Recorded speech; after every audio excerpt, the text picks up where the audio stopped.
저는 외래에서 환자 보는 거는 100만 명 정도 환자는 보지 않았을까. 목 디스크나 허리 디스크 환자 같은 경우는 수술비가 몇억, 몇십억 올라갈 수 있기 때문에 허리나 목이 아픈데 안 오시고 그냥 집에서 타이레놀, 아스피린 먹고 지내지 이렇게 생각하시는데 저런 거 하지 마십시오. 늦게 와서 병이 심해져서 수술까지 해야 된다면 그때는 돈이 10배 더 들게 됩니다. 그럴 경우에는 평생 쩔뚝거리면서 살아야 될 수도 있거든요. 그래서 제가 항상 강조하는 건데 이 두 동작만 해도 허리 통증이 많이 좋아지실 겁니다. 안녕하세요. 저는 서울대학교를 졸업하고 척추 수술을 25년 정도 했고요. 아마 한 2만 5천 분 정도 수술한 게 아닌가 생각되고요. 수술 한 분 할 때 그런 분들은 한 10분 정도 하거든요. 그러니까 한 20만 명 정도 환자분은 주사나 시술 치료를 했을 것 같고 외래에서 환자 보는 거는 100만 명 정도 환자는 보지 않았을까 이렇게 생각하고 있습니다.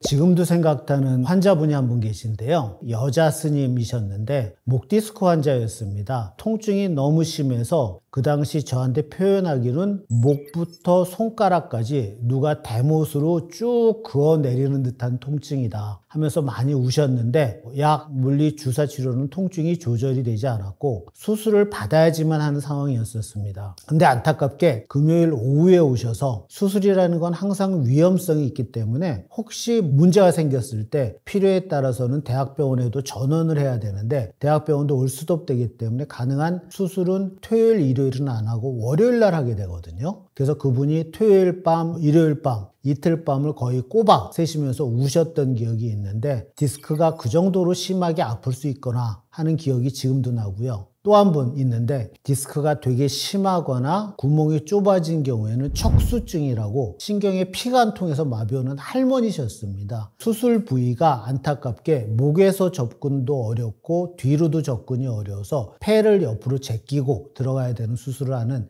좀 위험하고 큰 수술을 받은 분이었는데 척수증이 걸릴 경우 양다리가 마비가 돼서 잘 못 움직이시거든요. 그래서 수술을 받고 나서 약 6주 뒤에 마비가 다시 호전돼서 할머니, 할아버지께서 크게 우시면서 되게 고마우셨던 적이 있습니다. 제가 환자분들께 호미로 막을 걸 가래로 막으시는 격입니다. 이런 표현을 쓰는데요. 우리 어머님, 아버님들 저한테 그렇게 아픈데 안 오시고 몇 년 뒤에 오셔서 내 병이 그렇게 심했습니까? 이거 수술 진짜 해야 돼요? 안 하면 안 됩니까? 하시는 경우가 참 많은데 이분들의 기본 생각이 이랬습니다. 내가 병원에 가면 큰 병이라고 그래서 돈 들면 어떡해? 그냥 집에서 타이레놀, 아스피린 먹고 지내지 이렇게 생각하시는데 실제로는 조기에 발견하면 진통소염제와 약, 운동치료로 고칠 수 있는데 늦게 와서 병이 심해져서 수술까지 해야 된다면 그때는 돈이 2배, 3배, 10배 더 들게 됩니다. 척추 수술도 크게 두 가지로 나눌 수 있는데요. 잘라내서 신경을 편안하게 해주기만 하는 방법과 잘라내고 고정하는 방법, 이 두 가지로 나뉩니다. 잘라내기만 하는 거는 나라가 보험 적용해 주는 것만 쓰면 100만 원 정도도 잘 안 듭니다. 근데 이 잘라내기만 하는 수술도 본인 부담으로 하는 비급여 약을 쓰게 되면 500만 원, 1000만 원까지도 올라갈 수 있는데 유압술, 이런 뭘 받거나 이럴 경우에는 비용이 좀 더 올라갑니다. 뭐를 받기 때문에 기구값이 더 올라가서 그런데요. 이런 것들은 보통 조금 들 경우 500만 원, 많이 들 경우 1,500만 원, 2,000만 원까지도 들어갈 수 있는데 이런 제품도 보험 적용되는 건 가격이 쌉니다. 그래서 뭐 많이 들어야 500이면 되는데 최신 기술, 그 다음에 재료가 좀 더 좋은 거 이런 것들은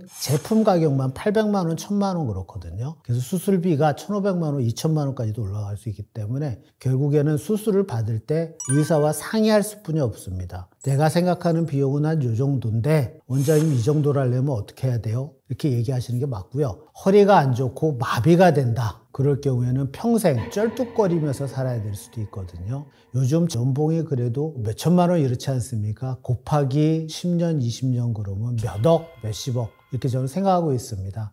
허리나 목이 아픈데 대부분 환자분들은 이게 심한 병인지 아니면 그냥 약 먹고 쉬면 나을 병인지 잘 구분이 안 가실 겁니다. 목 디스크나 허리 디스크 환자 같은 경우는 단순 목 통증, 허리 통증하고 틀리게 손이 저리거나 다리가 저린, 즉 병은 목에 있고 허리에 있는데 환자가 느끼는 통증은 손발에 오게 되는, 이걸 방사통이라고 그러거든요. 그래서 내가 방사통이 동반됐을 때는 이게 위험하게 될 수도 있다. 이렇게 생각하시면 되고, 단순 목, 허리 통증은 약 먹고 2, 3일 쉬면 90% 이상에서 저절로 날 수 있는 병이고, 손이 저리고 다리가 저릴 때는 약 먹고 물리치료해도 자연 치료될 가능성이 7, 80% 정도로 떨어지고 한 1, 2% 정도는 마비도 올 수 있습니다.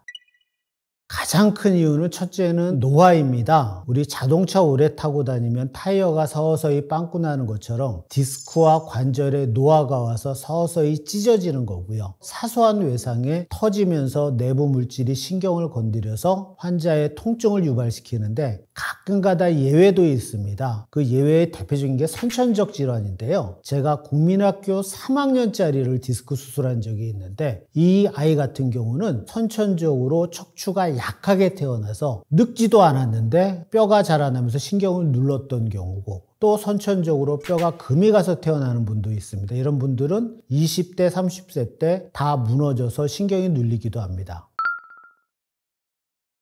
우선은 심한 통증이 있을 때 쉬시고 좀 좋아졌어, 이제 슬슬 스트레칭 운동을 해볼까 할 때 가장 중요한 게 맥킨지 신전 엑서사이즈입니다. 이거는 간단합니다. 이렇게 엎드리는 자세인데요. 팔을 놓고 편안하게 이렇게 엎드려 있는 겁니다.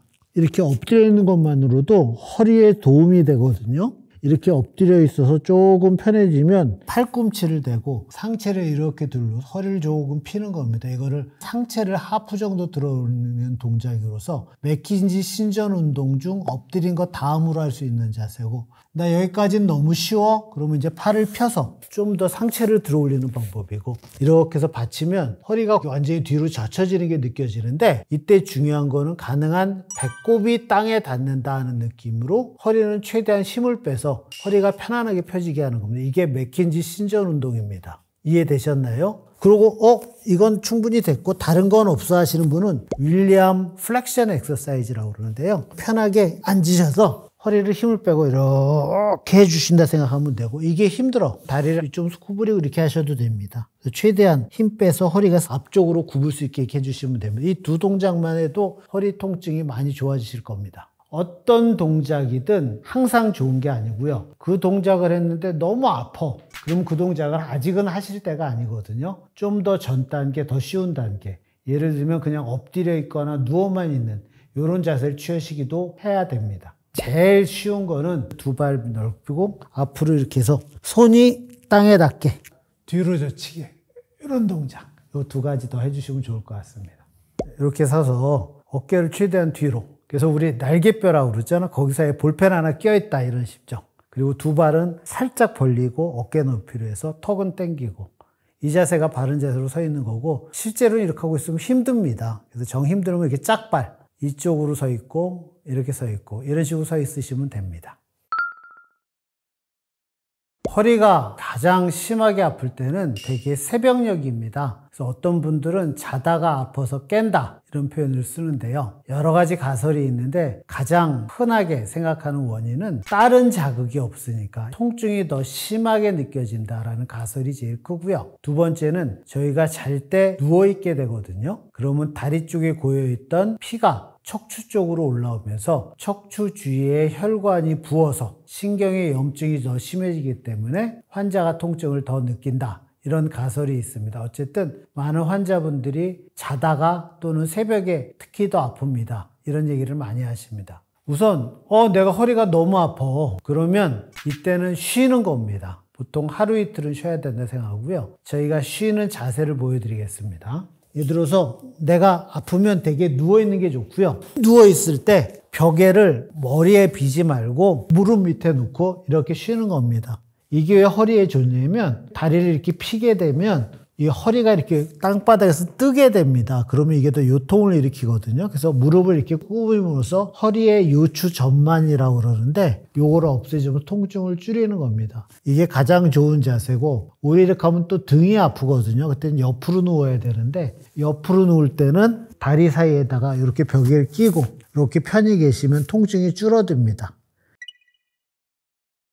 실제로 저는 집에 있는 매트리스가 브랜드를 모르더라도 누워보면 제 허리가 가르쳐 주더라고요. 그래서 항상 의자도 그렇고 침대도 그러고 앉아보고 누워보고 내 허리가 편하다 하는 것 중에 제일 가격이 저렴한 거, 그렇게 고르시는 게 제일 무난하다 생각합니다. 돌침대 뭐 이런 거 있지 않습니까? 딱딱한 게 허리가 좋다. 저는 꼭 그렇게 생각하지 않습니다. 흔히 얘기하는 얇은 이불 깔고 방바닥에서 자면 허리가 너무 아프더라고요. 그래서 저는 제 허리뿐만 아니라 모든 사람이 똑같이 느낄 텐데 적절히 푹신한 침대가 좋은 것 같고요. 물침대 한번 자본 적이 있습니다. 꿀렁꿀렁하니까 그것도 막 어지럽고 안 좋더라고요. 그래서 적절한 강도의 매트리스를 가진 침대가 제일 좋고 그 중에서 제일 가격 비싸지 않은 거 이렇게 사시면 될 것 같습니다. 제가 가끔가다 대기실에 환자들 보면서 속상해할 때가 있는데요. 예를 들어 이게 스마트폰이다 그러면 대부분 환자가 고개를 숙이고 스마트폰을 보면서 이렇게 시간을 보내고 제가 가끔가다 버스나 지하철을 타면 다들 스마트폰 보고 이런 자세를 취하고 계십니다. 이게 최악의 자세다 생각하시면 됩니다. 그러면 나 스마트폰 봐야 되는데 어떡하냐? 그렇다고 이렇게 놓고 스마트폰을 볼 수 있지. 이거는 힘들지 않습니까? 그래서 제가 항상 강조하는 건데 30분에 한 번씩 하늘을 보고 그리고 다시 스마트폰 보십시오. 즉 앉아서 양왕 어깨를 뒤로 쭉 쥐고 하늘 보기. 그래서 열 쉬는 겁니다. 하나, 둘, 셋, 넷, 다, 일곱, 여덟, 아홉, 열. 이 동작을 하루에 한 3번 정도만 해도 되게 개운해지는 걸 느낄 수 있을 거고요. 좀 더 여유가 있다 그러면 누워서 하는 맥킨지 엑서사이즈, 누워서 하는 윌리엄스 엑서사이즈 이런 것들을 한다면 많이 좋아지실 거고 제가 또 하나 강조하고 싶은 게 요즘 젊은 분들이 허리가 생각보다 많이 아파서 오십니다. 그래서 왜 그래요? 물어보면 대부분 체육관 가서 데드리프트라고 하던가요? 너무 무리하게 하셔가지고 허리가 마치 옛날에 그 육체노동 하던 분들의 허리처럼 다 망가져서 오는 경우가 있더라고요. 그분들 특징이 몸매 되게 예쁘고 좋은데 실제 엑스레이 찍어보면 척추가 다 망가졌습니다. 그래서 물론 하지 말라가 아니라 너무 무거운 거 들고 하지 마세요. 그냥 우리 흔히 노가다 하면서 허리가 튼튼해지길 바라는 사람 없지 않습니까? 그런 걸로 너무 중독적으로 100kg 들었어, 200kg 들었어 이런 분들 절대 허리 튼튼하지 않습니다. 그런 거 하지 마십시오. 허리 수술하는 환자분들이 항상 하시는 얘기가 있습니다. 수술 받고 나면 복대 차고 허리를 안 쓰려고 그러십니다. 그 이유는 숙였다가 디스크가 다시 터지면 어떡해요? 라고 저한테 질문을 하는데 제가 그럴 때 꼭 다시 한번 저도 질문을 합니다. 차 세워두면 안 망가지나요? 적당히 굴리는 게 안 망가지나요? 그러면 환자분이 의아해하시거든요. 사람 허리는 식물이 아니라 동물의 허리이기 때문에 적절히 움직여줘야 더 건강해지는 거고 가만히 뻣뻣하게 있으면 척추를 주위에 잡아주는 근육이 자꾸 퇴화되고 경직되면서 허리에 부담이 더 많이 되고 결국 노화가 더 빨리 진행됩니다. 그래서 적절하게 허리를 쓰는 게 제일 좋고요. 적절하게 허리 쓴다는 거는 뭐냐면 저희가 흔히 물건을 들 때 너무 힘들어 이 정도 아닌 좀 무겁네 이 정도 그리고 운동의 강도 말고 횟수도 자기가 생각하는 자기가 약간 힘들다 정도의 무게와 강도 횟수 그 정도로 허리를 써주는 게 좋다 생각하고 항상 환자분들이 서 있을 때 어떤 게 허리에 좋습니까? 앉아있는 게 어떻게 허리에 좋습니까? 하고 저한테 물어보십니다. 생각해 보십시오. 우리 경비하시는 분들이 있잖아요. 군대나 경찰 보면 딱 바른 자세로 이분들이 허리가 아플까요? 안 아플까요? 분명히 바른 자세거든요. 근데 그분들 허리에 안 좋습니다. 즉 제가 드리고 싶은 말은 엉덩이를 깊숙이 눕고 허리를 펴고 이런 자세가 허리에 부담이 덜한 자세고 서 있을 때 바로 서서 무릎 붙이고 허리에 좋은 자세입니다. 하지만 이런 자세들을 가만히 움직이지 않고 계속 있으면 그건 허리의 최악입니다. 즉 어떤 자세도 괜찮다가 제 주장이고요. 대신 자주 움직여라. 예를 들어서 10분 앉았으면 일어나서 허리 한번 틀고 앉고 물론 이렇게 기대고 앉는 자세 이런 게 좋다는 건 아닙니다. 하지만 실제로 바른 자세로라도 오랫동안 그 자세로 있는 게 기대다가 이렇게 왔다 갔다 하는 자세보다 나쁘다. 이런 설명을 드리는 거고요. 흔히 얘기하는 잘 알고 계신 바른 자세로 앉는 게 좋지만 그것도 오래 앉아 있으면 허리에 안 좋다. 그래서 가능하면 움직여라.